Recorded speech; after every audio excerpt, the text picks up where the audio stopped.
இன்றே டவுன்லோட் செய்து உங்கள் ஃபேவரட் ஷோக்களை என்ஜாய் பண்ணுங்க. மகாவ அவளோட விதிதான் நம்ம வீட்டுக்கு கொண்டு வந்து சேர்த்திருக்கு. உங்க அப்பா இறந்து போனதுக்கு அப்புறம் தான் தாலி கட்டின புருஷன் கூட இல்லாம வாழ்ற வாழ்க்கை எவ்வளவு கொடூரமா இருக்கும்னு எனக்கு காலம் புரிய வச்சுது. இப்ப மகாவோட நிலைமையும் ஏறக்குறைய நான் வாழ்ந்த வாழ்க்கை மாதிரிதான். மகா மாதிரி இருக்கிற ஒவ்வொரு பொண்ணுங்களுமே பாவம் தான். அவளை மாதிரி எத்தனை பொண்ணுங்க இந்த உலகத்துல இருக்காங்க.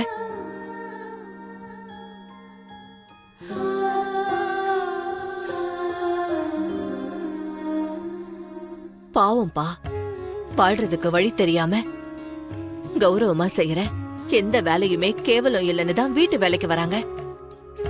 ஆனா அவங்களை இந்த உலகம் பழி போட்டு அவமானப்படுத்தி மனச காயப்படுத்தி கஷ்டப்படுத்தி பாக்குது.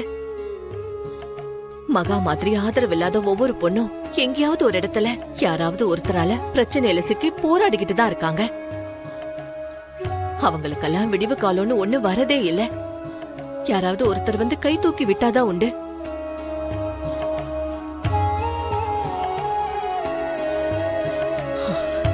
நீ சாப்பிடு. அம்மா போதும். என்ன நீ பாதி கூட சாப்பிடல? ஏ, சாப்பாடு பிடிக்கலையா? இல்லம்மா போதும். சரிப்பா, உனக்கு நிறைய வேலை இருக்கும், நான் கிளம்புறேன்.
என்னங்க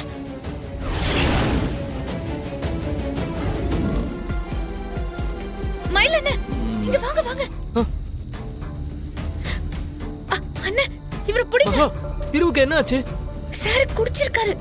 ஐயோ, அவரால நிக்க கூட முடியல அண்ணே. எப்படிமா கூட்டிட்டு போறது? வாங்க வாங்க வாங்க. இரு, பாத்து பாத்து வா. யாரு ஏன் யாரும் என்கிட்ட பேச மாட்டேறீங்கன்னு கேக்குறான்ல. நான் மயில திரு. மயில? அப்ப இது யாரு? அது மகா. ஓ, மயில மயில. எனக்கு எனக்கு நிறைய பேசணும்டா. உன்கிட்ட மகா கிட்ட எல்லாத்தையும் சொல்லணும். பேசலாம்டா, அதுக்காக இப்படி வந்து பேசணுமா? என்ன திரு, என்ன பண்ணி வச்சிருக்க? மயில மயில, நான் ஒரு சீக்கிரட்டான விஷயத்த உங்க ரெண்டு பேர்கிட்டயும் சொல்லணும். ரொம்ப சீக்கிரட். இதை நான் சொல்லியே ஆகணும். பாத்து. நான் சொல்லி தான் தீருவேன். மகா மயில், நான் சொல்றத கேக்குறீங்களா? கேளுங்க. சரி சரி சொல்லலாம். நாங்க கேக்குறோம். முதல்ல ரூமுக்கு போயிடலாம். அங்க போய் நீ என்ன வேணாலும் சொல்லு. அது வரைக்கும் கொஞ்சம் பேசாம வாத்திரு. அம்மா இன்னும் தூங்கலையா? தூக்கம் வரல மகா. ஆமா, திரு வந்துட்டானா? ஆ, அம்மா அவர் அப்பவே வந்துட்டாரு. வந்துட்டானா? ஆமாம்மா. ஐயோ, அவர் ரூமுக்கு போனா தெரிஞ்சிருமே. இப்ப என்ன பண்றது? அம்மா, ஆ, அவர் அப்பவே சாப்பிட்டு படுத்துட்டாரு. அப்படியா? ஆ, சரி, நீ சாப்பிட்டியா? சாப்பிட்டேம்மா. சரி சரி சரி, ரொம்ப டைம் ஆச்சு. இன்னும் தூங்காம என்ன பண்ணிக்கிட்டு இருக்க? போய் தூங்கு போ. சரிம்மா, நீங்களும் போய் படுங்கம்மா. ம், சரி. சரிம்மா, அண்ணா புடிச்சுக்கோங்க. சரிம்மா.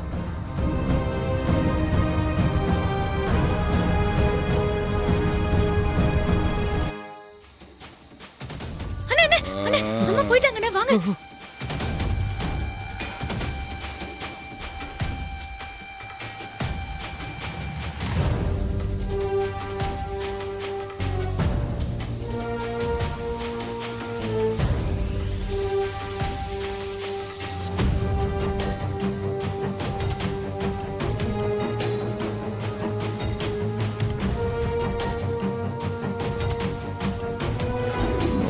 உனக்கு லக்ஷ்மியை பத்தி தெரியுமா?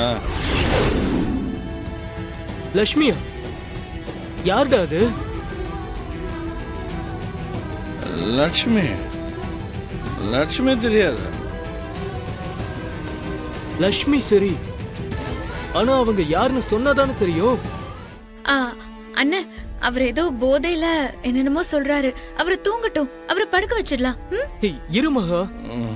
அவனுக்கு குடிக்கிற பழக்கமே கிடையாது. ஆனா இன்னைக்கு குடிச்சிருக்கான். அதுவும் நிக்க கூட முடியாத அளவுக்கு குடிச்சிருக்கான். அது மட்டும் இல்லாம அவன் யாரையோ பத்தி சொல்ல வரான். எனக்கு தெரிஞ்சு திரு இப்படி இருந்து நான் பார்த்ததே இல்ல. மனசளவுல இவன் ஏதோ ஒரு பிரச்சனையில இருக்கான்னு தோணுது. அதான் அதை தாங்க முடியாம இப்படி குடிச்சிட்டு வந்திருக்கான். உண்மையை சொல்லணும்னா திருவுக்கு குடிக்கிறவங்களை கண்டாலே பிடிக்காது. யாராச்சும் குடிச்சிட்டு எதிரில வந்தா கூட திட்டுவான். அப்படிப்பட்டவனே இப்படி குடிச்சிட்டு வந்திருக்கான்னா கண்டிப்பா ஏதோ வெளியே சொல்ல முடியாத அளவுக்கு பெரிய பிரச்சனைன்னு தான் நான் நினைக்கிறேன். அப்படியெல்லாம் எதுவும் இருக்காதுன்னு. இவர் ஏதோ போதையில பேசுறாரு, வேற ஒண்ணும் இல்ல. இல்ல இல்ல இல்ல, போதை எல்லாம் இல்ல. மகா, சத்தியமா, உன் மேல சத்தியமா.